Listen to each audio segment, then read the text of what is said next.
One of the opportunities that we have all gained in the middle of this quarantine is something that often we feel like we really need, and that is time.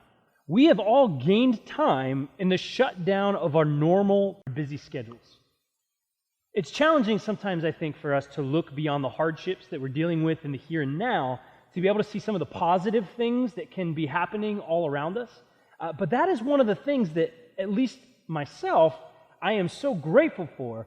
Because in this season, things have been able to slow down and bring me to this place where I can be able to find some positives and be able to connect with God in ways that are deeper and more meaningful than what I've had in the past. Some of you guys probably saw earlier this week my social media post on finding opportunity in the downtime, and that is what this thing was all about. It is about us recognizing the thing that I think so many of us have been handed, and that is time. See, so many of us complain so frequently. How many of you have said this? I know I have. I am too busy to XYZ, right? We say this all the time, and now for the first time probably in most of our lives, we've been forced to stop. We've been forced to slow down. We've been forced to find opportunity in the midst of the quiet. So, are we maximizing these opportunities? Are we finding God in deeper ways? Are we building our relationships in big ways? Because the world will go back to its regularly scheduled program eventually. We're going to get back to our normal pace of life. We're going to get back to the normal, busy, bustling schedule that we're used to. But for the here and now, what can we take from what we're going through right now into that schedule? How can we position ourselves for healthy relationships moving forward? One of the things that I've been incredibly grateful for in the midst of this slowing down has been the opportunity to spend some more time with my family and more time with my daughters.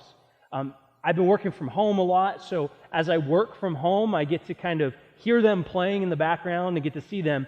And I have heard the phrase quite a few times in the midst of some giant imaginative world that they're living in. I've heard one of them break character and come out and say, "She's being mean." This happens more times than I want to admit, because for the most part, my daughters get along amazingly well. In fact, they're kind of best friends, so it's not often really that this happens, but recently, because of the time that they're forced to spend together, it's been coming up. And what ends up happening in the context of this is one of them has their feelings hurt, or one of them is dealing with some sort of tension in the midst of their game, and comes out and says, "She's being mean." And then we naturally do the parent thing. We bring the other girls in. We figure out what's actually going on. We say, "Hey, you have to say you're sorry." And naturally, the daughter who's been hurt doesn't really feel the authenticity here. Like any forced apology, it's kind of hard to feel like they mean it. And so what ends up happening is the girls go off and they start playing again, except for the kid who was hurt. That kid decides to instead take themselves out and pout in the corner. When everyone else has moved on, that one kid is still there in their hurt. And because of that, they actually miss out on the next imagined adventure. They miss out on something that I know that they would enjoy because they're hanging on to the hurt that they have experienced. They're hanging on to this small grudge. Now, luckily, these minor wounds tend to heal fairly quickly, and before too long, they're all together again, playing and starting some new adventure like nothing else had happened. When it comes to some of our more serious hurts, though, many of us deal with it in the same exact way. It leads us to this place where we try and pull ourselves out of the situations, and sometimes that can lead us to greater repercussions in our lives because we refuse to forgive. And when we refuse to forgive, we miss out on some things. Today, that's what we're going to be looking at. We are looking at how when we refuse to forgive, we can miss out. We've been in the midst of this series, DIY, where we have been talking about forgiveness. And we've worked through a bunch of different angles on this thing. We've talked about how we are all called to forgive every time if we're followers of Jesus. We talked about the impact that forgiveness has on our relationships. We got to hear the incredible story from Marie Monville and her story of forgiveness in the midst of an impossible situation, an impossible circumstance. And last week, we talked about how forgiveness starts the party. We talked about how forgiveness should lead us to celebration. which then in turn drives a lifestyle of forgiveness. Well, this week we are continuing that same conversation that we started last week, but this week we are asking the question, what are we missing out on when we choose not to forgive? See, the trouble with forgiveness is that it is a DIY endeavor. And just like your DIY projects that you have at home, there's a lot of potential for us to get into a mess. If we are not living a life of forgiveness, we can end up in this place of amazing potential fallout. This newfound time that we are all getting to experience in the midst of the quarantine is one of those things that allows us now to come to the place where we have an opportunity for self-examination. And some of us have been carrying unforgiveness for a long time. And since now we have the time to do it, now it's time for us to be able to look inward a little bit. Be able to figure out, what have we been living by? Have we been living by forgiveness? Have we been living with some bitterness? Because I'm telling you, if you are living in unforgiveness, it's impacting your life. I can promise you. When you take the time to look at your life, are you holding on to a grudge against somebody? One of the easiest ways to figure out if you are is when you think of that person, how does it make you feel? Do you start to feel bitterness and anger and deal with all of these emotions? Is that stuff what's front and center when you think of this person? If it is, there's a good chance you've been hanging on to unforgiveness. There's a good chance that you've been hanging on to a grudge. Bitterness is a symptom of unforgiveness. It colors all of our relationships. In fact, if we leave unforgiveness unchecked, our relationships in general will be impacted. And besides, who really likes hanging out with a bitter person? It's the best, right? I love hanging out with bitter people. No, nobody does. It's terrible. And you know why it's terrible? Because every one of us feels like when we're around people who live in a bitter kind of lifestyle, that you got to be careful about what you say at every point in time. You kind of have to walk on eggshells because you don't know what it is that you're going to say to set them off. And heaven forbid that you decide to say something about the person that they're actually bitter towards. That can end even worse. When you spend time examining beyond finding that place of a grudge you've been holding on to, can you see, is your lack of forgiveness controlling you? How much time and energy do you spend focusing on your hurt? How much time do you spend focusing on the negative view of a person who hurt you? How much energy do you spend maintaining hatred? Does it keep you from pursuing other things in your life? Or does it keep you stuck in the past, stuck in the hurt, instead of allowing you to look forward? Another major fallout of unforgiveness is a loss of freedom. When we live in unforgiveness, it controls us. So many people that I have talked to have been controlled by a grudge and they don't even realize it. So many people shape their lives because of unforgiveness and they don't understand that that's what's happening. They don't see that they're stuck. They're just consumed by a bitterness. And the unforgiveness is actually obvious to most everybody else who sees them, but it's a struggle for them to be able to see. Because the more they've allowed unforgiveness into their life, the more it has made them captive.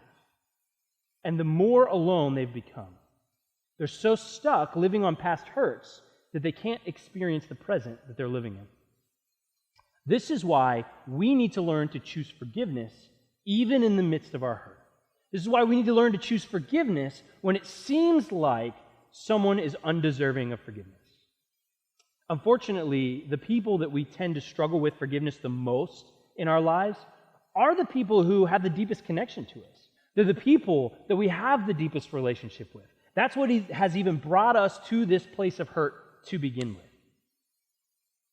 Today, we're going to be looking at a little bit of family drama that is surrounding this concept of forgiveness. Last week, we worked through the parable of the prodigal son, and Jesus tells this story, this parable, to highlight forgiveness. And we looked at the importance of celebrating forgiveness. Just a quick recap of the story that we looked at last week. Last week, we looked at the story of the prodigal son.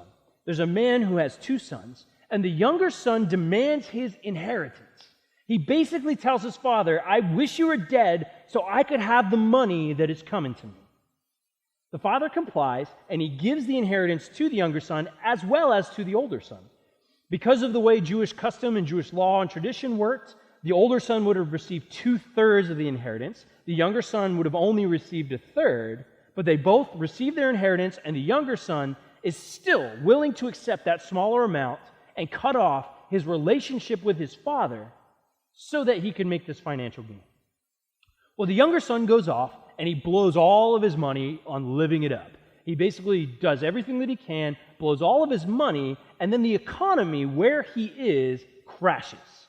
So he has to find a job in order just to survive. He gets a job feeding pigs for a living, and the reality is he can't even feed himself on what he's making feeding pigs. He decides to go back to his father and beg for forgiveness. He doesn't even want to beg for full restoration. He's not expecting to be welcomed back as a son. He just wants to be a servant because he knows his father's servants are taken better care of than he's being taken care of working on this pig farm. Well, the son heads home, and as he's still a ways out, the father sees this son from a ways off, and he runs to him, and he embraces him.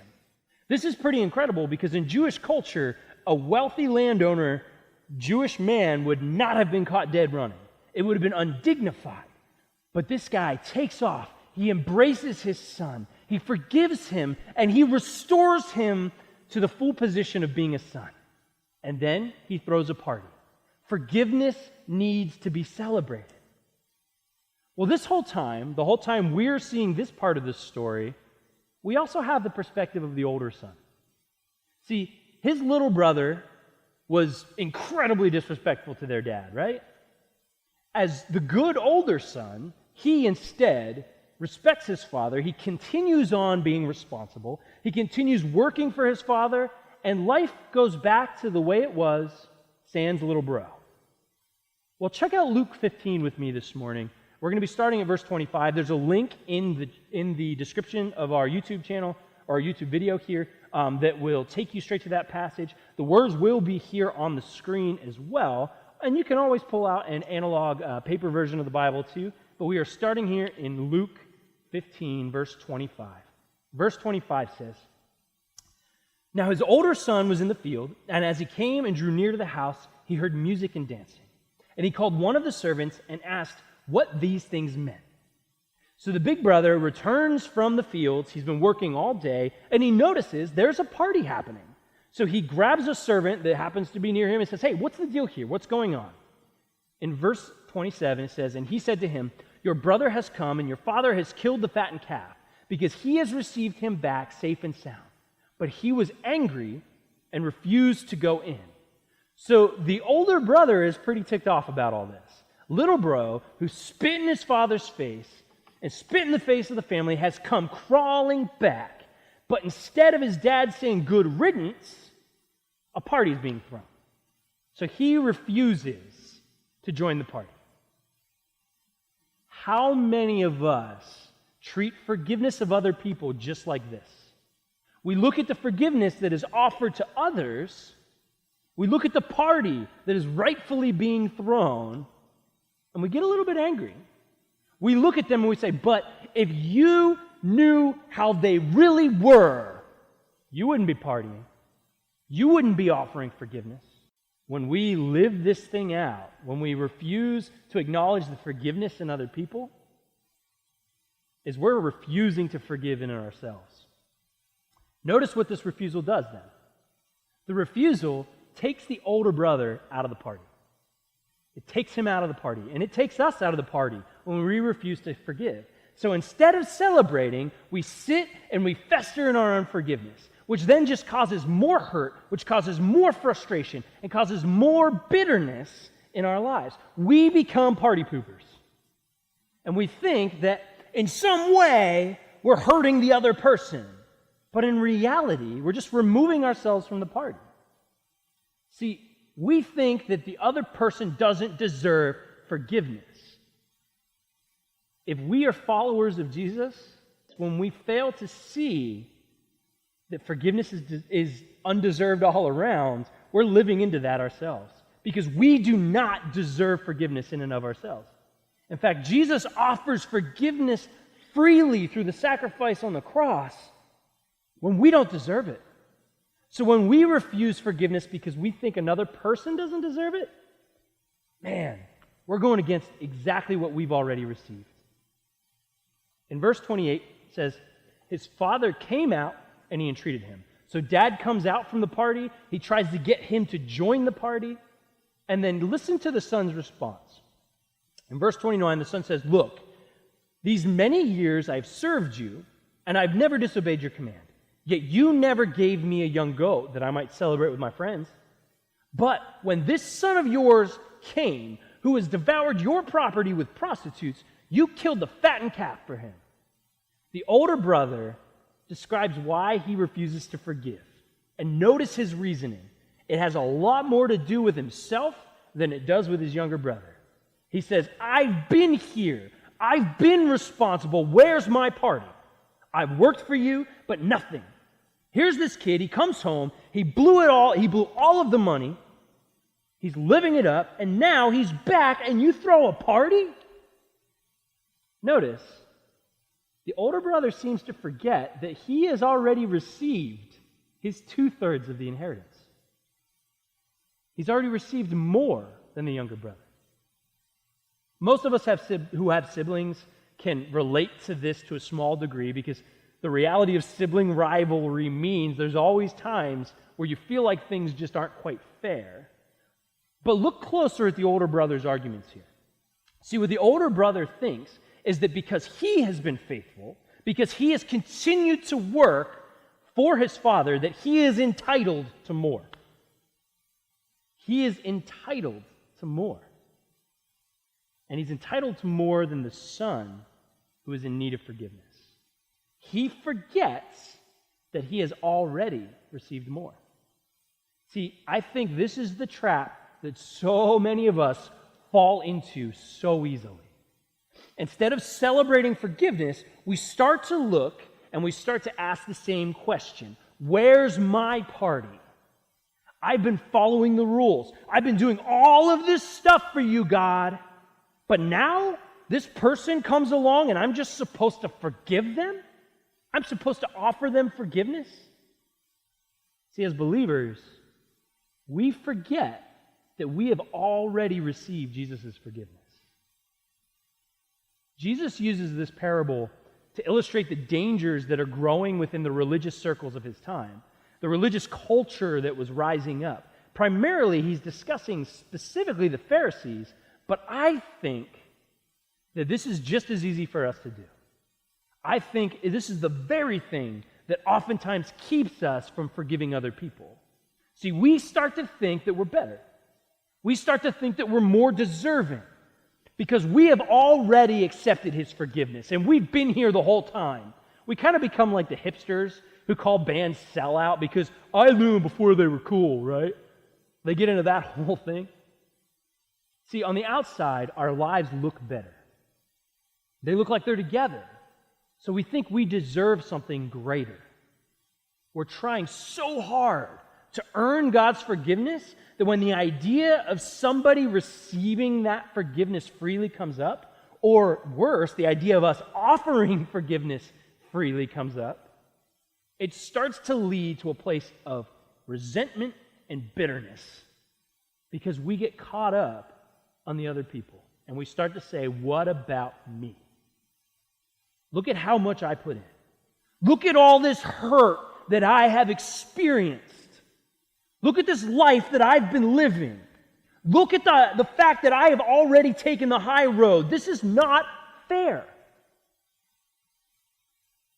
I think of somebody who gets angry because they missed out on a sale because they bought something too early. And they take it out on the person who bought the items at a cheaper price.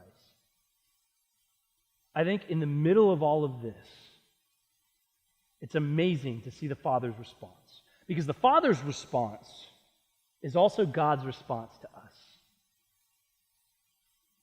In verse 31 it says, he said to him, Son, you are always with me, and all that is mine is yours. It was fitting to celebrate and be glad, for this your brother was dead and is alive. He was lost and is found. What the Father reminds the Son is, look, everything of mine is already yours. You already have the relationship with me. Your work is not the thing that makes you have right standing. It's your relationship with me. You're my son. This is exactly what God says to us. Because of that relationship, you should be celebrating with me as well, is how the Father says this. Because the lost son is found. Another one has found forgiveness in relationship. Our relationship with Jesus is the very reason why we should be celebrating forgiveness. Why we need to share that celebration. The trouble with forgiveness for us, though, is when we refuse to acknowledge it, all we're doing is removing ourselves from the party. We're taking ourselves out of the celebration because we're not embracing the forgiveness that Jesus offers and sharing it with other people. That's the simple answer to the question that we started off with this morning. What are we missing out on when we don't forgive? See, what we're missing out on is we remove ourselves from the party. We are sitting and we're pouting in the corner instead of embracing the party. We're letting bitterness, we're letting resentment grow. And we're damaging our relationships in the process. Not only our relationships with the people around us in our lives, but we're also damaging our relationship with God, because our relationship with God is strained when we live with unforgiveness in our hearts. We're missing out on healing, and we're missing out on freedom that comes when we embrace forgiveness and when we choose to forgive, when we choose to celebrate. So how do we learn to join the party instead of separating ourselves? Relationship with Jesus is the center of forgiveness. The incredible thing about a relationship with Jesus is it's not about what we do. It's about what God has already done. Jesus' sacrifice on the cross offers us forgiveness, offers us a chance at life, a chance at hope. And it's not about what we do. It's about accepting that forgiveness and then following Him. The amazing thing about that is, if forgiveness is not about what we do, it's not about what others have done either. When we offer forgiveness to other people, it needs to be without the strings attached. It can't be about what they do. The hard thing about forgiveness is that it does happen as a DIY project. It happens in ourselves. And because of that, we need to learn how to stop the comparisons. We need to learn how to push that stuff aside and to be able to forgive regardless of the other people's actions. A little bit later in Luke, in chapter 17, Jesus talks to the disciples and he lays this out for them a little bit. He says, temptations to sin are sure to come, but woe to the one through whom they come. It would be better for him if a millstone were hung around his neck and he were cast into the sea, than that he should cause one of these little ones to sin. Another version says that woe to the one who becomes a stumbling block for somebody else. Look at verse 3 then. Pay attention to yourselves. If your brother sins, rebuke him. If he repents, forgive him. And if he sins against you 7 times in the day, and he turns to you 7 times saying, I repent, you must forgive him. Pay attention to yourselves. Socially, right now, most of us are interacting online. We're not getting time with people in person, and it's incredible to me that we're able to stay this connected. It's incredible that we're able to keep having conversations. It's incredible that we can stay in touch.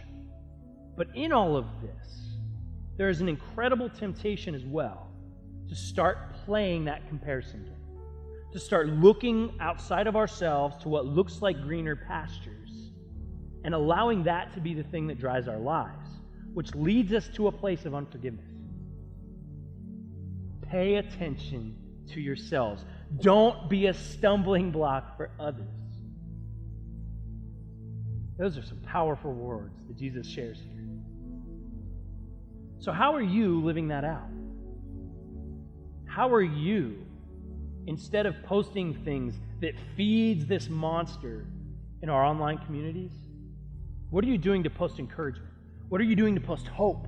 What are you doing to post life? What are you doing to showcase a lifestyle of forgiveness found in a relationship with Jesus? I think every one of us has this challenge in front of us to step up and to offer forgiveness to those who we've been hanging on to this unforgiveness towards. See, what we've been missing out on when we refuse forgiveness to others is healing of these hurts. We've been missing out on finding freedom. When we choose instead forgiveness, man, God can free us.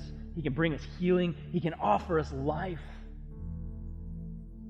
So this morning, today, as you work through this idea, I invite you, if you haven't yet made the decision to follow Jesus with everything that you are, I challenge you, don't wait. Do it today. The Bible tells us if we confess and believe that Jesus is Lord and that He rose from the dead, we will be saved. We need to choose to accept the forgiveness that Jesus offers us, because the only way that we can live a lifestyle of forgiveness, the only way that we can join the party, is if we can experience His forgiveness ourselves. If you haven't made that decision, what are you waiting for? One of the challenges that comes up for us, especially as we have this time to be able to interact and to think and to spend some deeper relationships with people, is this challenge of where have we been hanging on to unforgiveness? We need to learn to examine our lives while we have this time. Find the people that we have been hanging on to bitterness and hurt and forgive. Begin this process so that in turn we can answer the next challenge of offering hope to the world around us. When we can learn to live a lifestyle of forgiveness, we can be beacons of hope in the middle of a world that right now is super uncertain. We need to choose forgiveness. We need to decide to follow Jesus with everything that we are and to allow His life to be the life that permeates the world around us. Man, this morning has been such a really just amazing time. I had such a great time in worship. I know that spending some time together in the chat here has been pretty cool. Being able just to connect and to be able to interact with each other and to be the church, at least in this context of a worship experience. We need to remember, though, that we are called to be the church no matter where we are. So it doesn't end with this online service. We're called to go. And this might look differently for us now. We can't really be in people's homes. We can't be showing up at doors. But we can be a beacon of hope and encouragement online. If any of you have decided here today to make this commitment, either in following Jesus or you're struggling with trying to get over something that you've been struggling with, unforgiveness in your life, go ahead and go to the link for the Connect card at the bottom of the chat here. If you head to that link, it'll take you to our Connect card that's online. You can fill that thing out. There's a couple places you can check that I'm interested in a relationship with Jesus. You can check that you're interested in a face-to-face connection. Either of those things is going to get across to us, and we're going to be able to then connect with you and help you walk out the next steps that come with all of these things. Thank you so much for joining us today. Have a great week, and make sure that your lifestyle of forgiveness leads you to offer hope to the world around you.